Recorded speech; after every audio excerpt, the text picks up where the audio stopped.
I'm about to mount the skirting boards onto the walls, but it's not as easy as or simple as just gluing them, or which I will be gluing them or screwing them onto the wall. There is a bit of a trick to it, and let's have a look and I'll explain why that there's a little bit more to it than just gluing it or screwing it onto the board. This is a cross-sectional view of what the skirting board looks like sitting on top of the laminated floors, which is sitting on top of the felt bit. In normal situations, this is all fine because the skirting board will actually keep the laminated boards securely in place, and so that they don't move around, so they don't lift up. But if you recall, our internal frame is sitting on high density rubber, so that any vibrations onto the wall from music, noise, sound is not transferred onto the concrete. Now, if we, like you can see the example here, this is not mounted, it's just sitting there. If we screw our skirting board onto the wall, as we see here in this example, that means our wall is now connected to the concrete via the skirting board, because the skirting board is touching the laminated boards and onto the ground. So the whole purpose of spending all that effort putting the rubber underneath the frames is voided, useless, because the sound will just transfer straight down. Now, to go about it, what we need to do is have the skirting board lifted up so that there is no connection between the skirting board and the laminating board. Now that actually can cause another problem. That means the skirting board is no longer holding the laminating boards down. They can lift up, move about. So how do we solve this problem? Well, I found a solution, and I hope this will help you as well. So I did some research and looked around the hardware shop and found these. These are door sills that you can put them around doors and windows for weather. It says it seals out rain, heat, cold, dust, and noise and insects out. There's several types of them, but this is the type I thought was the best to use because it has, they're joined together, but you can separate them. It has this type of rubber, very soft rubber. It's sort of like a pea shape, and that's what they call a pea shape thing. So this will actually get stuck on at the bottom of the skirting with a double-sided sticky tape that it comes with. So it will have gentle pressure onto the skirting boards, stopping them from moving about too much and being lifted, but at the same time have enough felt in there so that vibrations don't transfer through from the skirting board to the floor. So let's have a quick look.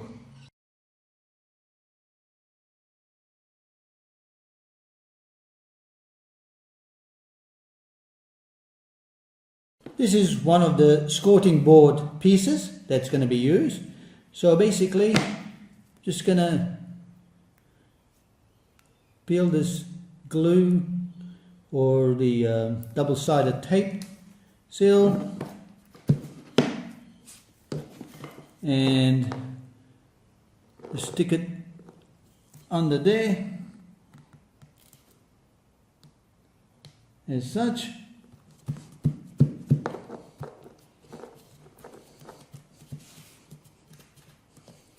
And now, when the skirting board is mounted, you can see that rubber bit, it will just gently sit on there like that, without any pressure down, as it gets glued onto the wall. As you can see, now that pea-shaped rubber bit will actually keep the floor still onto the ground, but any vibrations onto the wall and the skirting will have less transfer onto the floor. And I hope that makes sense. And this is an important step that we cannot miss if we screw the skirting board straight down, and that defies the whole purpose of trying to soundproof the room.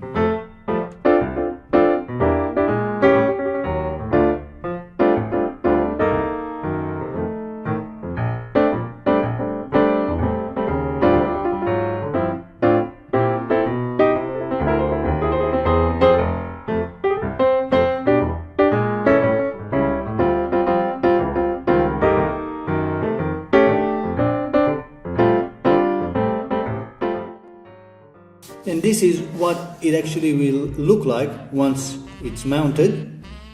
You have your skirting board, the rubber holding it down, and as you can see, this movement, and once the skirting board is mounted, this movement will be held by the rubber.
Skirting board is now complete. I have puttied the corners, and then they'll be sanded down lightly and then painted again, and all the holding screws will come out and puttied and painted as well at the same time. So it's all pretty much finished. Time to start to pack away all this, because all work is pretty much complete. Okay, so we're at the stage where we are installing the second door, and I've just undercoated it, so it's makes it easier to paint once it's up there. So all the hinges are put in, the door lock, which is basically a passageway. There's no lock on it, so the internal door, you just open and close it without need to locking it. And we also undercoated the main door as well, and the frame being done. So we're just about there. So in the next hour or so we probably start installing it onto the door frame. And once that is complete, we'll have the two doors. The gap between the two door frames is now also sealed with silicone, as you can see there. The silicone stops any air gap coming through, and that goes all the way around. Finally, I do have my second door installed. It took me a while, but doors are one of those tricky things that you have to get it right, you know, because you only have about 3 or 4 millimeters to play around with around the edges. But I got it there. It little bit of work I had to do with the frame to lift it up a bit on one side so it closes. So now I have it all screwed in. Please let me do the honor. So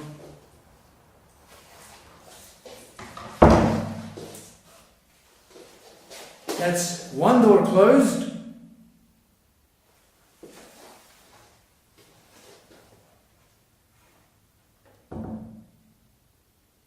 And that's second door closed. Well, just about.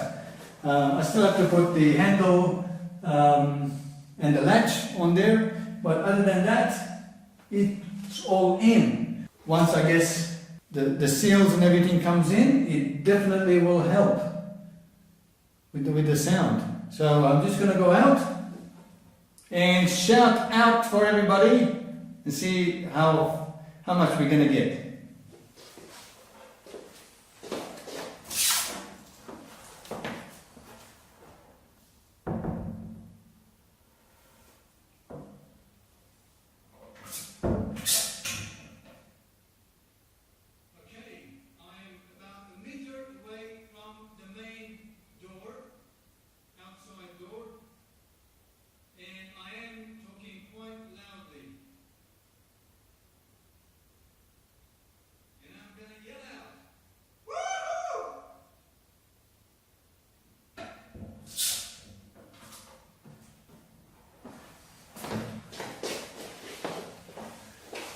Well, those two doors just about closed. I guess I'll find out how much of it came in. But just having two doors, we're not even tight closed and sealed around them, or even at the bottom of it. We'll see how much of it came true.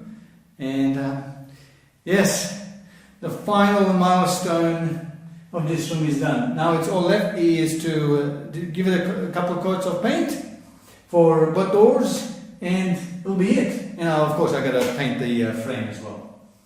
So it's looking all good. Okay, first coat of paint done for the second door, as well as the first door. And as you can see, I've got the architrave in there glued as well. So just a little putty there, and they'll be finished off tomorrow. And I move in. C'est fini! Wow! Well, we'll see how the moving goes on. I'll do quick time-lapse videos of me moving the stuff here, and then I'll see if I can. I'll try to make as many videos as I can as I'm connecting the equipment in to describe a few things, as I mentioned. But don't hold on to me, because I do have projects that I need to finish off, so I need to get my setup, as quick as I can, move from my current one to this one as soon as I can, because I've got work to do. I've got a few people waiting for me to finish their project, so I'll try as much as I can. It's the end of the day. It's about 8 p.m. and I've been working pretty much all day since 9 a.m. getting it all small bits and pieces finished and touch-ups and all those sort of things done, and that's it. Yeah, I'm exhausted. Time for rest for another day tomorrow.